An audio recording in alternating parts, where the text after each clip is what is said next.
Hello friends, स्वागत है आप सबका इन्फोट्रेड टेक्निकल क्लासेस में। तो नमस्कार, मेरा नाम आशीष है। तो स्वागत करता हूं मैं आप सबका एक बार फिर से इन्फोट्रेड टेक्निकल क्लासेस में। तो जैसे कि आप सब जानते हैं, इससे पहले हम वेल्डिंग के कुछ इंपॉर्टेंट टॉपिक कवर कर चुके हैं। मेरा निरंतर आपको प्रयास ये रहता है कि जितने भी कॉन्सेप्ट मैं आपको समझा रहा हूं वो कॉन्सेप्ट आप रटे ना, उनके पीछे क्या कॉन्सेप्ट है या किस कारणवश वो उनका सॉल्यूशन आया है। तो मेरी हमेशा से कोशिश यही रहती है कि फुली कॉन्सेप्ट को तैयार करें। तो जैसे कि आप सब जानते हैं, इन्फोट्रेड टीम जो है वो किसी भी कॉन्सेप्ट को पूरी तरह आपको समझाती है। मैं ये बात इसलिए कह रहा हूं क्योंकि एक बच्चे का हमें कमेंट ये आया था कि सर आपकी वीडियोस जो है वो थोड़ी लंबी हो जाती है।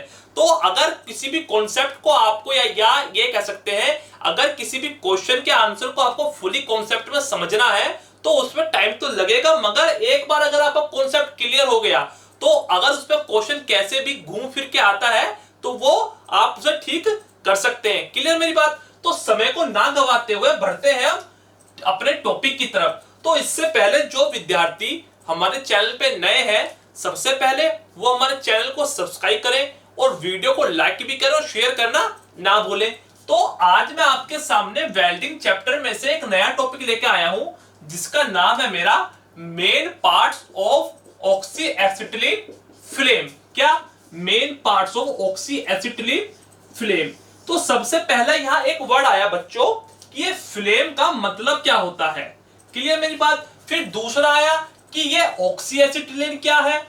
ठीक है, तो अभी हमारे पास दो क्वेश्चन है, पहला फ्लेम क्या है और दूसरा ऑक्सी एसिटिलीन क्या है। तो देखिए, फ्लेम का मतलब ये होता है, या इससे पहले ये जान लीजिए ऑक्सी एसिटिलीन का मतलब क्या होता है। तो वेल्डिंग करते हुए हमारे दो सिलेंडर यूज होते हैं, पहला ऑक्सीजन और दूसरा एसिटिलीन। तो ये हमारे वो सिलेंडर है। क्लियर मेरी बात? फिर दूसरा ये फ्लेम क्या है। तो सपोज कीजिए ये आपके ऑक्सीजन का सिलेंडर है, ये आपका C2H2, ये एसिटिलीन का फॉर्मूला होता है C2H2। ठीक है, ये आपके दो सिलेंडर है। तो इनके द्वारा यहां से पाइप लगा होता है, या इसकी पाइप, इसका पाइप और इसका पाइप। क्लियर मेरी बात? तो एक होती है हमारी वेल्डिंग टॉर्च। क्या होती है बच्चों? एक होती है हमारी वेल्डिंग टॉर्च। तो ये दोनों पाइप जो होते हैं, ये दोनों पाइप हमारे इसमें आके जुड़े हुए होते हैं, इन्हें कहते हैं होस पाइप। होस पाइप। तो यानी होस पाइप का कार्य क्या है? ऑक्सीजन के सिलेंडर से या इन दो सिलेंडर से जो गैस निकल रही है वो सीधे डायरेक्ट कहां जाएगी? आपके वेल्डिंग टॉर्च में। किसमें जाएगी बच्चों? वेल्डिंग टॉर्च में। और वेल्डिंग टॉर्च को हम ब्लो पाइप भी कहते हैं। बहुत बार पेपर में क्वेश्चन यही आया है कि वेल्डिंग टॉर्च का दूसरा नाम क्या है। तो वेल्डिंग टॉर्च का दूसरा नाम ब्लो पाइप है। आप कंफ्यूजन इसमें बिल्कुल मत होना। ठीक है, तो इसका मैं आपको विस्तार से बताऊंगा कि ऑक्सीजन सिलेंडर क्या काम करता है, एसिटिलीन सिलेंडर क्या काम करता है, या इसका कैसा कलर होता है, होस पाइप का कलर कैसा होता है, होस पाइप का डाया कितना होना चाहिए, और जो यहाँ वाल लगे होते हैं जिन्हें हम कहते हैं कंट्रोल वाल, तो उसमें क्या क्या होता है आप अभी केवल एक बेसिक समझ लीजिए। तो ये होस पाइप के थ्रू गैस यहां से निकली। क्लियर मेरी बात? एक यहां होता है वेल्डिंग टॉर्च में मिक्सिंग चैम्बर। क्या होता है बच्चों? Mixing chamber. ठीक है, तो ये इसके द्वारा ऑक्सीजन गैस और इसके द्वारा एसिटिलीन गैस, तो जब ये यहां आके मिलती है, एक से यहां आ गया दूसरे से यहां आ गया, तो ये मिक्सिंग चैम्बर में आके दोनों एक साथ मिल जाती हैं। और जो यह नोजल होती है इसे कहते हैं नोजल। इसे क्या कहते हैं? नोजल। तो जब इसके द्वारा से जो निकलती है उसे कहते हैं हम फ्लेम। क्लियर मेरी बात? यानी वेल्डिंग टॉर्च के नोजल में से जो ज्वाला निकलेगी उसे क्या कहेंगे हम? उसे कहेंगे हम फ्लेम। क्लियर मेरी बात? तो फ्लेम कुछ वो इस तरह की होती है। किस तरह की होती है बच्चों? मैंने आपको दिखाया, ये हमारी फ्लेम जो है ये कुछ हमारी इस तरह की होती है। ठीक है, ये है हमारी फ्लेम। क्या है बच्चों? ये हमारी फ्लेम। तो इसमें से अधिकतर क्वेश्चन ये आता है कि आप की ऑक्सी एसिटिलीन में फ्लेम के कौन कौन से मुख्य पार्ट हैं और किस मुख्य पार्ट का कितना टेम्परेचर होता है और किस फ्लेम को किस नाम से हम जानते हैं। क्लियर मेरी बात? तो आज हम इस चैप्टर में या इस टॉपिक में हम यही चीज पढ़ेंगे, ठीक है। मैंने अभी आपको बताया फ्लेम कहां से निकलेगी, वेल्डिंग टॉर्च के नोजल में से, जहां मिक्सिंग चैम्बर में ऑक्सीजन और सिलेंडर आपस में मिक्स होती है। क्लियर मेरी बात, ठीक है। तो सबसे पहले हमारे इसमें तीन होते हैं, मेन पार्ट्स में तीन होते हैं। क्लियर मेरी बात। तो सबसे आया इसमें इनर लुमिनियस कोन। तो ये क्या है, तो ये हमारी वेल्डिंग टॉर्च, ये हमारी वेल्डिंग टॉर्च का जहां से निकल रही है, तो जो ये हमारा इतना पार्ट हुआ इसे बोलते हैं फर्स्ट पार्ट। यानी फर्स्ट पार्ट कौन सा, इनर लुमिनियस कोन। क्लियर मेरी बात। जो ये हमारा अभी मैं समझा रहा हूं आपको, जो ये दूसरा पार्ट हुआ इसे बोलते हैं हम इंटरमीडिएट कोन। क्लियर, क्लियर मेरी बात। इसे हम रिड्यूसिंग जोन भी बोलते हैं। क्या बोलते हैं इसे, रिड्यूसिंग जोन। अभी मैं आपको बताऊंगा कि इसे रिड्यूसिंग जोन हम क्यों बोलते हैं। क्लियर। और जो ये हमारा तीसरा पार्ट होगा इसे बोलेंगे हम आउटर एनवलप। क्लियर मेरी बात। तो अभी हमने क्या सीखा, अभी हमने ये सीखा फ्लेम कहां से निकलती है और फ्लेम के कितने पार्ट होते हैं और किस फ्लेम को हम किस नाम से जानते हैं। क्लियर मेरी बात। तो हमने जान लिया, पहला आया हमारा इनर लुमिनियस कोन, दूसरा आया हमारा इंटरमीडिएट कोन जिसे हम रिड्यूसिंग जोन के नाम से भी जानते हैं। क्लियर मेरी बात। तीसरा आया हमारा आउटर एनवलप, यानी आउटर एनवलप यानी हमारा ये पार्ट। क्लियर मेरी बात, ठीक है। तो अब हमने ये जान लिया, अब हम ये जानेंगे कि ये जो फ्लेम है, ये और जो पार्ट है इसका रंग कैसा होता है और ये किस कारणवश बनती है। क्लियर मेरी बात, ठीक है। तो अब ध्यान से देखना, देखिए हमारे पास जो गैस थी वो कौन सी थी बच्चों, हमारे पास ऑक्सीजन प्लस C2H2। ये C2H2 क्या है, मैं आपको अब आगे या इन फ्यूचर जब भी कभी मैं C2H2 की बात करूंगा ना तो समझ जाना वो C2H2 क्या है, मैं एसिटिलीन के बारे में बात कर रहा हूं। किसके बारे में बात कर रहा हूं, एसिटिलीन। क्लियर मेरी बात। तो ऑक्सीजन और C2H2 जब इनमें क्या होता है, जब ये आपस में रिएक्शन करते हैं, किसमें, जब इसमें मिक्सिंग चैम्बर में रिएक्शन करते हैं तो वहां से निकलता है हमारा 2CO प्लस H2 यानी carbon monoxide, carbon monoxide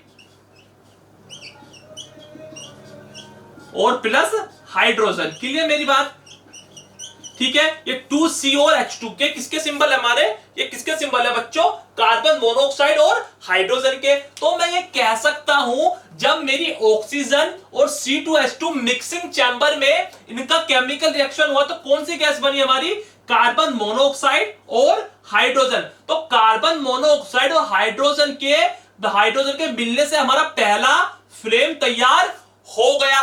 clear मेरी बात। तो क्वेश्चन इसमें यही आता है कि ये बताइए कि जो हमारा फ्लेम का इनर लुमिनस कोन होता है उसमें किस गैस के मिश्रण से हमारी कार्बन मोनोऑक्साइड और हाइड्रोजन बनती है। क्लियर मेरी बात। उसके बाद दूसरा क्वेश्चन क्या है इसमें, उसके बाद दूसरा क्वेश्चन ये आता है कि ये इसका रंग कैसा होता है, जो ये हमारी पहला पार्ट है इसका रंग कैसा होता है। तो इसका रंग होता है हमारा सफेद और चमकीला, ठीक है, सफेद चमकीला।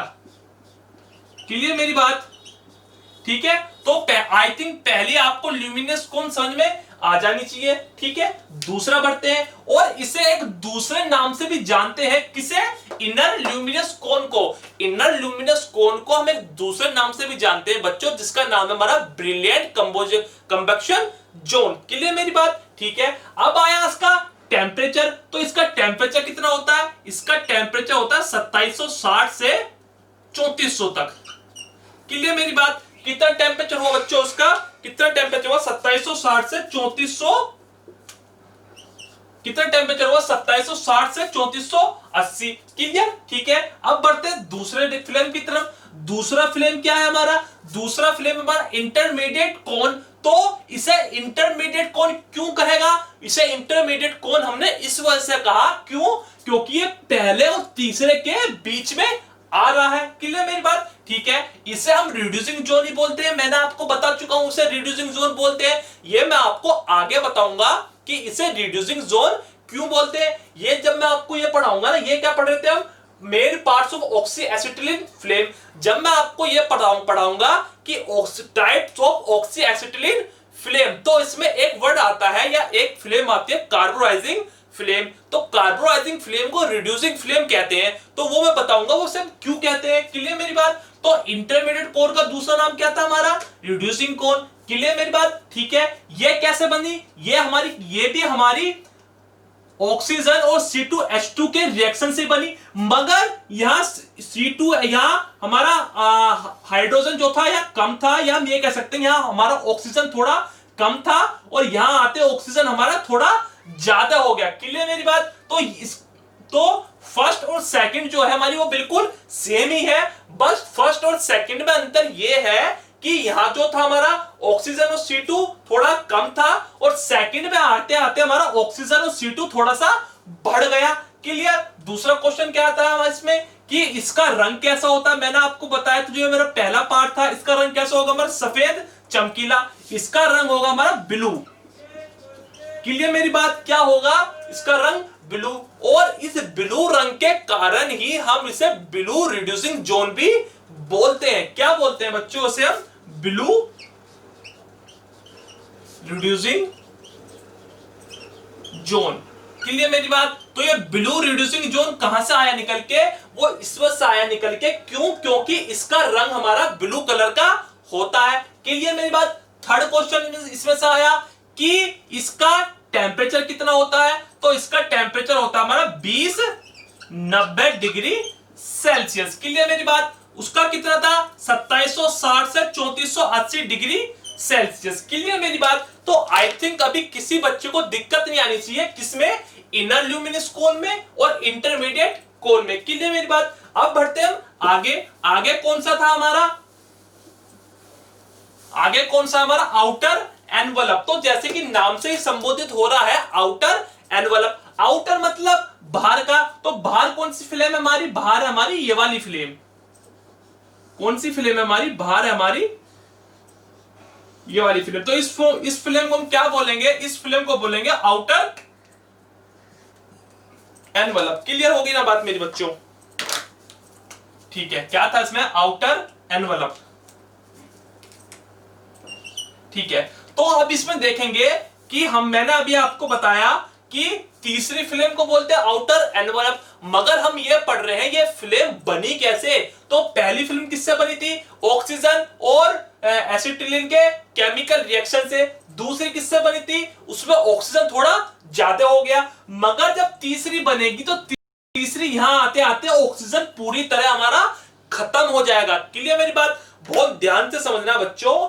तीसरी फ्लेम में क्या आया, तीसरी फ्लेम में आते आते हमारा ऑक्सीजन पूरी तरह से खत्म हो गया। तो जब ऑक्सीजन पूरी तरह से खत्म हो गया तीसरी फ्लेम में, तो ऑक्सीजन कहां से लेगा, तो ऑक्सीजन लेगा हमारा वो वायु से। क्लियर मेरी बात, यानी हवा से। क्लियर।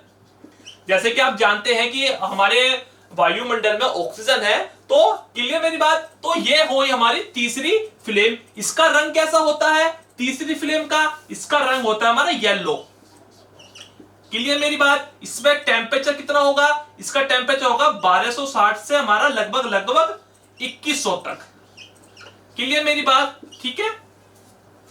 अच्छा, कुछ बच्चों कमेंट हमें यह आता है कि सर 1260 है या 1265 है, तो किसी बुक में वो 1260 देगा से 2100 दे सकता है या 2150 तक दे सकता है, यानी ये बिल्कुल किसी बुक में एक्यूरेट नहीं लिखा है। तो इसमें आप बिल्कुल कंफ्यूज ये मत होना कि सर ने आपको गलत बता दिया है, ये लमसम इतना ही होता है। अब जैसे यहाँ 2100 आ गया, तो या तो 2050 या 2150 भी हो सकता है। क्लियर मेरी बात, ठीक है। तो अभी हमने क्या जाना इस वीडियो में या अभी तक इसके लेक्चर में, मेन पार्ट्स ऑफ ऑक्सीएसिटिलीन फ्लेम। तो हमने ये जान लिया कि फ्लेम में किस पार्ट को क्या कहते हैं और किस पार्ट हमारा किस किस के रिएक्शन से बना है। सबसे इंपॉर्टेंट इसमें तीसरा पार्ट है। तीसरे पार्ट में अधिकतर क्वेश्चन बच्चों ये आता है कि आप ये बताइए कि तीसरे पार्ट में ऑक्सीजन हमारा कहां से ले गया, या तीसरी फ्लेम हमारी ऑक्सीजन कहां से प्राप्त करती है, तो वो करती है हमारी वायु से प्राप्त। क्लियर मेरी बात, ठीक है। या उसका रंग कैसा होता है, उसका रंग होता है हमारा येलो। क्लियर मेरी बात। तो मेन पार्ट्स ऑफ ऑक्सीएसिटिलीन फ्लेम अब आपको क्लियर हो जानी चाहिए। तो अब हम पढ़ेंगे टाइप्स ऑफ ऑक्सीएसिटिलीन फ्लेम, जिसमें आते हैं आपके न्यूट्रल फ्लेम, कार्बोनाइजिंग फ्लेम और रिड्यूसिंग फ्लेम। क्लियर बच्चों। तो अभी इससे पहले हमने पढ़ा कि हमारे फ्लेम के मेन पार्ट कौन कौन से होते हैं। तो अब हम पढ़ेंगे, जैसे कि मैंने अभी आपको जस्ट एक सेकंड पहले बताया था कि टाइप्स ऑफ ऑक्सी-एसिटिलीन फ्लेम, यानी ऑक्सी-एसिटिलीन फ्लेम में से कौन कौन से टाइप्स बन सकते हैं। तो मेनली ऑक्सी-एसिटिलीन में 3 तरह की फ्लेम बनती है हमारी। पहली न्यूट्रल फ्लेम, दूसरी कार्बोनाइजिंग फ्लेम और तीसरी होती है हमारी रिड्यूसिंग फ्लेम या ऑक्सीडाइजिंग फ्लेम। कार्बोनाइजिंग फ्लेम का दूसरा नाम हमारा रिड्यूसिंग फ्लेम है। क्लियर मेरी बात? कौन कौन सी फ्लेम होती है? पहली न्यूट्रल, दूसरी होती है हमारी कार्बोनाइजिंग, जिसे रिड्यूसिंग फ्लेम भी बोलते हैं। मैंने अभी आपको जस्ट 2 सेकंड पहले यह बताया था कि इसे रिड्यूसिंग फ्लेम क्यों कहते हैं, तो वो मैं आपको अब बताऊंगा कि इसे रिड्यूसिंग फ्लेम क्यों कहते हैं। क्लियर मेरी बात? और दूसरी होती है हमारी ऑक्सीडाइजिंग फ्लेम। क्लियर मेरी बात? तो इसमें से अधिकतर सबसे पहले क्वेश्चन यही आता है कि जैसे कि मैंने अभी आपको बताया, ये मेरी इनर कोन, ये मेरी आउटर कोन, ये मेरी इनर कोन, ये मेरी आउटर कोन, और इसमें से अधिकतर क्वेश्चन ये आता है कि किस फ्लेम का किस मेटल पे यूज करेंगे। और दूसरा क्वेश्चन इसमें से अधिकतर ये आता है कि ये बताइए कि हमारी न्यूट्रल फ्लेम, कार्बोनाइजिंग फ्लेम और ऑक्सीडाइजिंग फ्लेम का टेम्परेचर कितना होता है। तो इसकी एक ट्रिक है, तो आप एक ट्रिक याद कर लीजिए, CNO। क्या ट्रिक हुई बच्चों?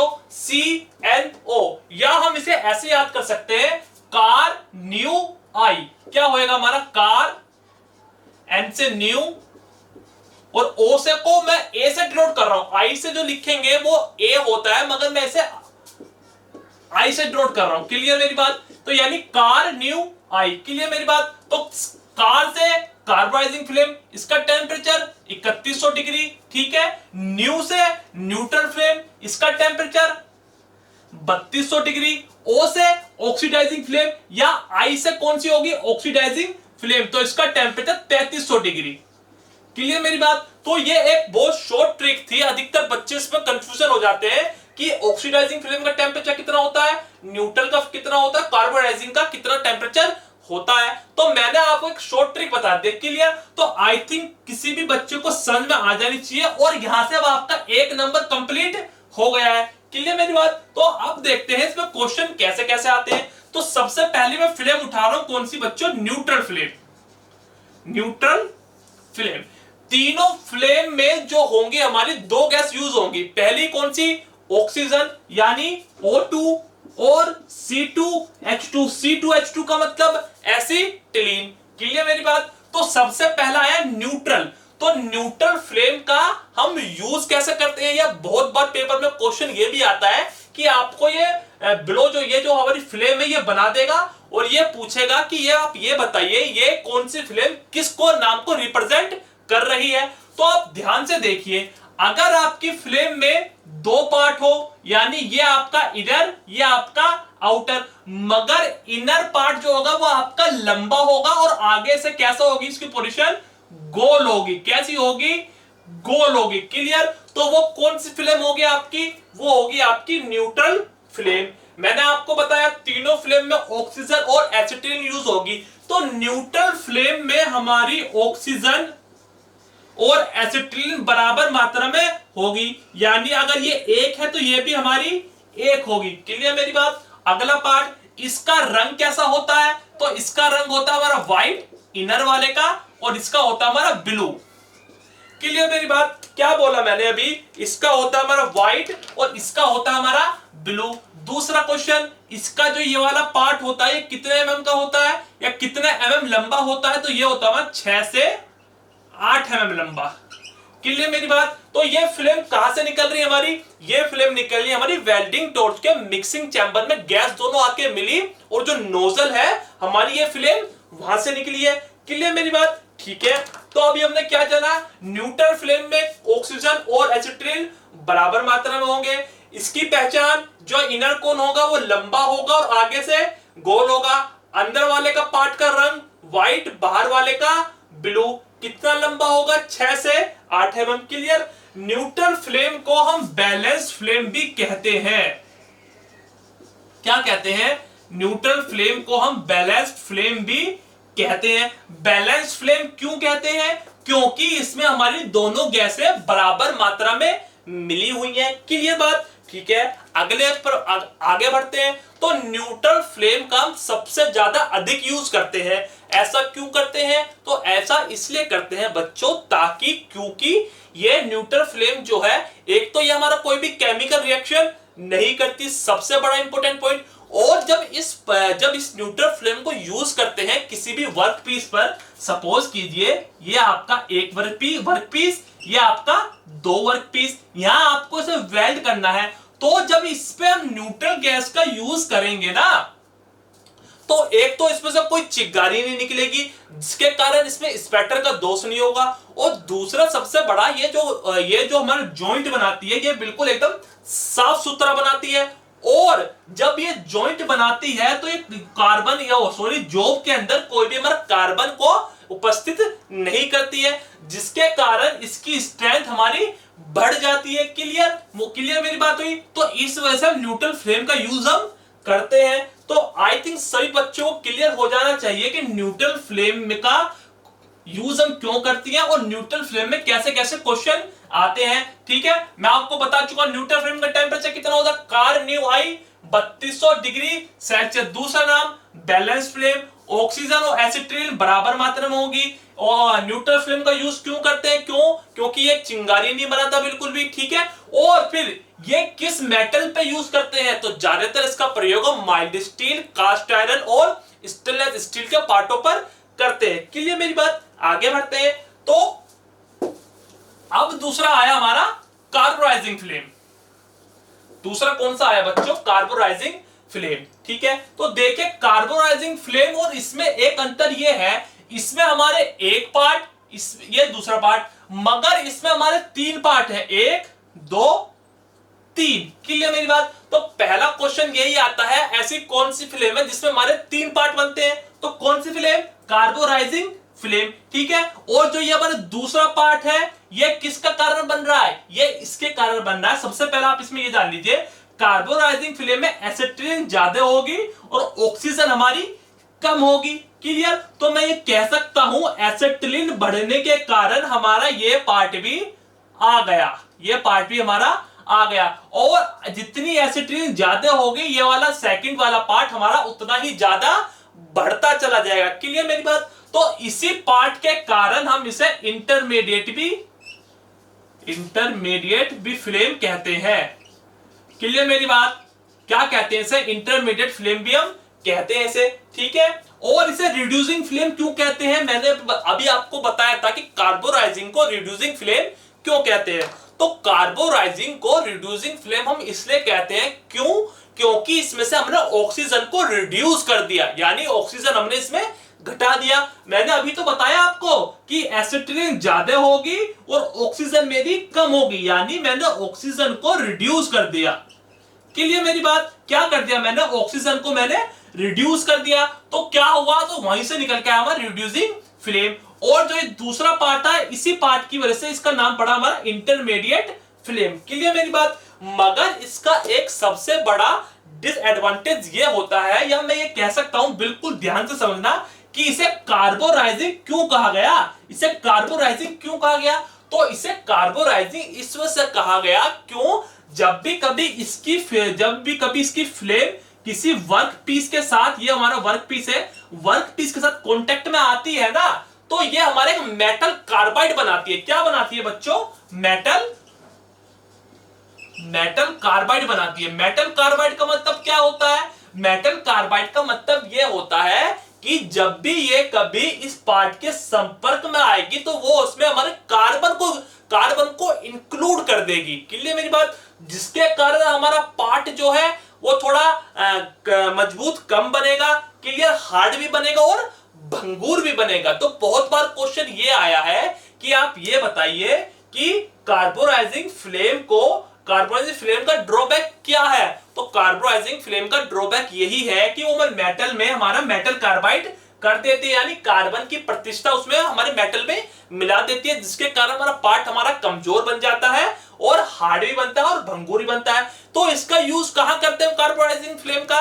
तो कार्बोराइजिंग फ्लेम का यूज हम वहां करते हैं बच्चों, जहां हमें हार्ड वेल्डिंग करनी हो या जहां हमें क्लीनिंग के लिए, क्लियर मेरी बात, जहां हमारे हार्ड के लिए या क्लीनिंग के लिए, क्लियर मेरी बात। तो आई थिंक किसी बच्चे को दिक्कत नहीं आनी चाहिए अब कि हाँ कि कार्बोनाइजिंग फ्लेम, और तो इसका टेम्परेचर मैंने अभी आपको बताया, कार न्यू आई कितना टेम्परेचर 31 डिग्री सेल्सियस, क्लियर मेरी बात, ठीक है। इसमें मेन क्वेश्चन क्या आता है, इसमें हमारे 3 पार्ट हैं, क्लियर मेरी बात। तो मैं एक लमसम टेम्परेचर बता रहा हूं, मैं एक्यूरेट टेम्परेचर नहीं बता रहा, एक लमसम टेम्परेचर बता रहा हूं। सपोज कीजिए ये आपका अंदर वाला पार्ट है, इसका टेम्परेचर 2400, इसका टेम्परेचर 2100 और इसका टेम्परेचर हमारा 1200, यानी ये फर्स्ट वाला, ये सेकंड वाला और ये है हमारा थर्ड वाला।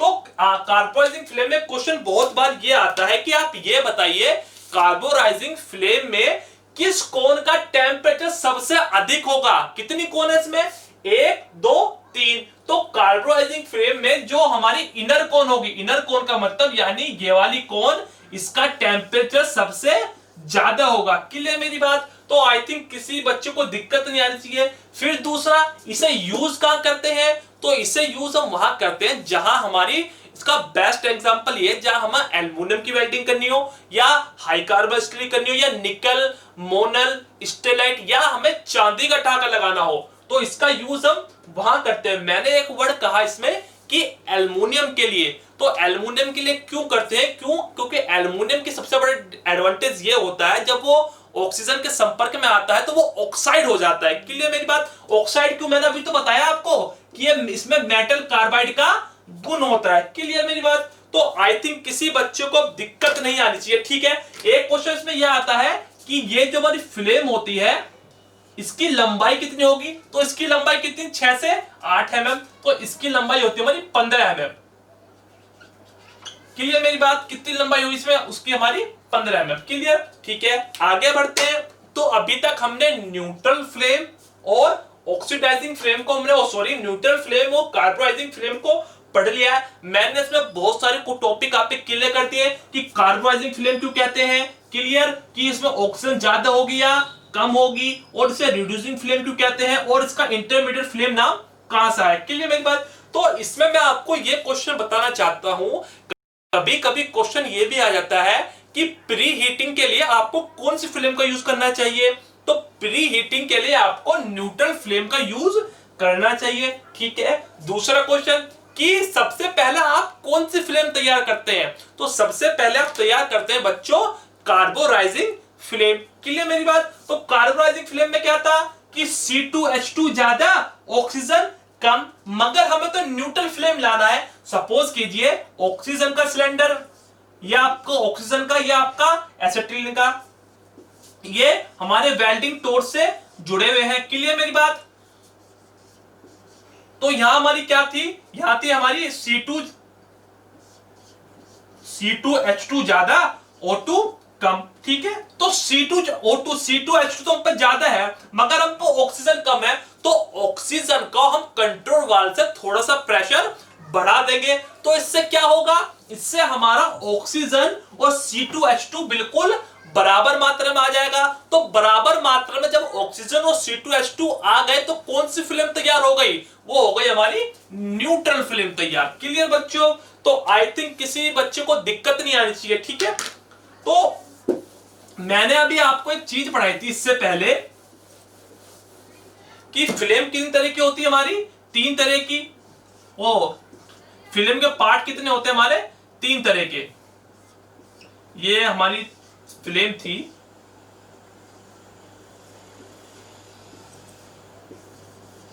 ये फ्लेम थी, ये इनर वाली कितना था इसका टेम्परेचर 2760 से 3480, कितना था 2760 से 3480, ठीक है। तो कभी कभी ये पूछ लेता है इसमें 2760 हमारा कौन सा होगा और 3480 कौन सा होगा, तो ध्यान से समझिएगा बिल्कुल। सपोज कीजिए ये आपकी अंदर वाली थी, ये आपकी अंदर इनर कौन है, तो 2760 टेम्परेचर जो होगा, ये मैं किसकी बात कर रहा हूं, ये बात कर रहा हूं जो मैंने आपको इससे पहले टॉपिक पढ़ाया था, पार्ट्स ऑफ फ्लेम, क्लियर मेरी बात। तो जो 2760 डिग्री का टेम्परेचर होगा वो टेम्परेचर होगा मेरा इस जगह का। ये कौन सी जगह है मेरी, जहां से मेरी वेल्डिंग नोजल में से हमारी ऑक्सीजन और एसिटिलीन बाहर निकल लिया, क्लियर। और 3480 कौन सा टेम्परेचर होगा, 3480 होगा हमारा यहाँ का टेम्परेचर। क्लियर मेरी बात? ठीक है, तो ये क्वेश्चन छूट गया था, तो इसके आप नोट्स बना लीजिएगा।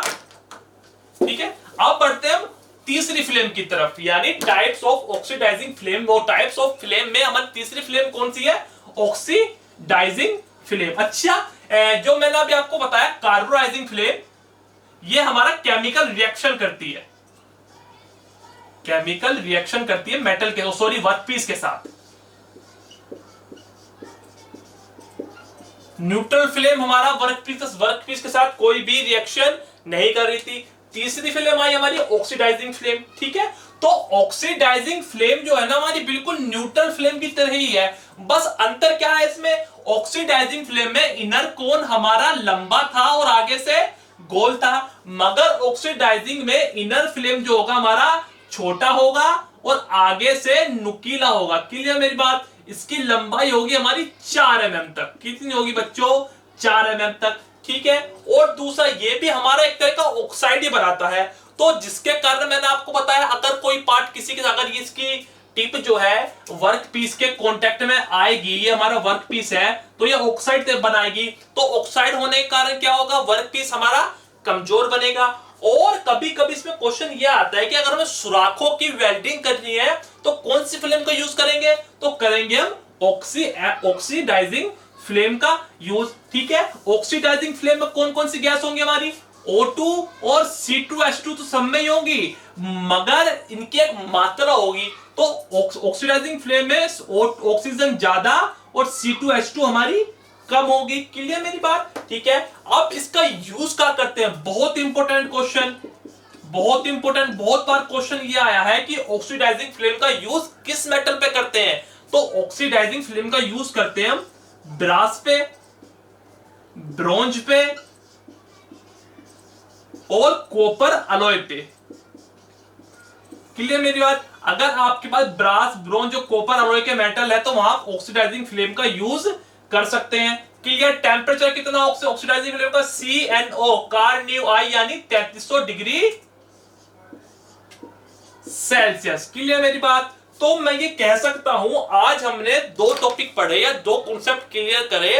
पहला, फ्लेम के कौन कौन से पार्ट होते हैं, किस फ्लेम का पार्ट को क्या नाम कहते हैं, और कौन सा फ्लेम हमारे किस किस कारण से, किस रिएक्शन से बन के आई। उसके बाद पढ़ा हमने टाइप्स ऑफ ऑक्सीडाइजिंग फ्लेम, यानी किसी भी पार्ट में या किसी भी उसमें हमारी जो फ्लेम होती है वो कौन सी होती है, या हम फिर ये कह सकते हैं अगर ऑक्सीजन की मात्रा को कम कर दें या एसिटिलीन की मात्रा को बढ़ा दें तो कौन सी फ्लेम होगी, और या फिर ऑक्सीजन और एसिटिलीन की मात्रा को हम बिल्कुल बराबर मात्रा में रखें तो कौन सी फ्लेम होगी, और किस फ्लेम का यूज कहां करते हैं और किस मेटल के लिए करते हैं। तो आई थिंक मैं ये समझता हूं कि किसी भी वेल्डर के लिए फ्लेम का ज्ञान होना बहुत बहुत ज्यादा जरूरी है।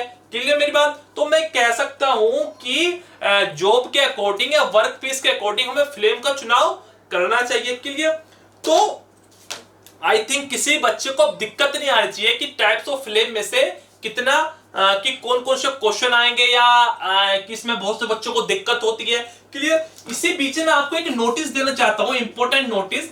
अगर आप किसी भी गवर्नमेंट टेक्निकल वैकेंसी की तैयारी कर रहे हैं तो आप हमसे जुड़ सकते हैं, या मैं ये कह सकता हूं अगर आपको ऐसे ही बिल्कुल कॉन्सेप्ट में, फुली कॉन्सेप्ट में वीडियो चाहिए, या आपके किसी भी कारणवश 2-3 नंबर से या 5-10 नंबर से आपको सिलेक्शन रुक रहा है तो आप हमसे जुड़ सकते हैं। आप सीधा प्ले स्टोर पे जाइए। बहुत से बच्चों को क्वेश्चन ये आता है कि सर हम आपके इन्फोट्रेड ऐप को ज्वाइन नहीं कर पाते, तो मैं उन्हें बताना चाहता हूं सबसे पहले आप प्ले स्टोर पे जाइए।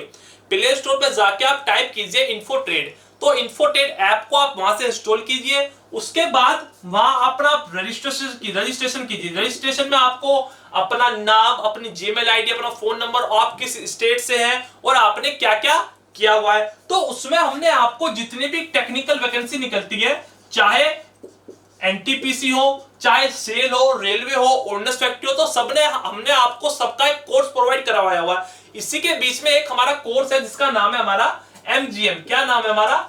MGM, जिसकी फुल फॉर्म है हमारी महागुरु मंत्र। तो इस कोर्स में ऐसे ही बिल्कुल फुली कॉन्सेप्ट में सारी वीडियोस हमने आपको प्रोवाइड करवाई हुई हैं, जिसमें हमारी अभी तक की वीडियोस जो है वो 100 प्लस वीडियोस हैं, और ऐसे ही सारी वीडियोस हमने आपको फुली कॉन्सेप्ट में प्रोवाइड कराई हुई है। इसमें हमारे एमसीक्यूज भी हैं, पीडीएफ सेक्शन भी है, और इन पीडीएफ सेक्शन का सबसे बड़ा बेनिफिट आपको यह है कि आप इन पीडीएफ को किसी कैफे पे जाकर आप डाउनलोड भी कर सकते हैं, जो कि आपके पूरे लाइफ के लिए आपके पास रहेंगे। और ये क्वेश्चन जितने भी आज से पहले पेपर में आए हुए हैं, हमने आपको सब वो एक बकेट के रूप में आपको तैयार करवा दिए हुए हैं। क्लियर मेरी बात? तो आज हमने पढ़ा वेल्डिंग। तो जिन बच्चों ने अभी तक एमजीएम कोर्स ज्वाइन नहीं किया तो जल्दी जाइए, इस पर डिस्काउंट अभी भी चल रहा है। और अगर आपको कुछ भी दिक्कत आती है तो आपकी स्क्रीन पे हमारा इन्फोट्रेड टीम का कॉन्टैक्ट नंबर शो हो रहा होगा, तो आप हमें कॉन्टैक्ट भी कर सकते हैं, आप हमारे से टेलीग्राम से भी जुड़ सकते हैं। क्लियर मेरी बात?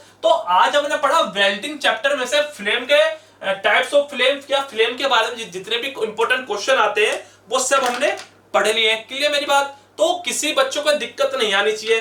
तो ऐसे ही अपडेटेड वीडियोस के लिए बने रहिए हमारे साथ, जुड़े रहिए हमारे साथ। हमारी वीडियो को लाइक करें, शेयर करें और चैनल को सब्सक्राइब करना ना भूलें। सो आज के लिए इतना ही। Thank you. मिलते हैं हम अगली वीडियो में।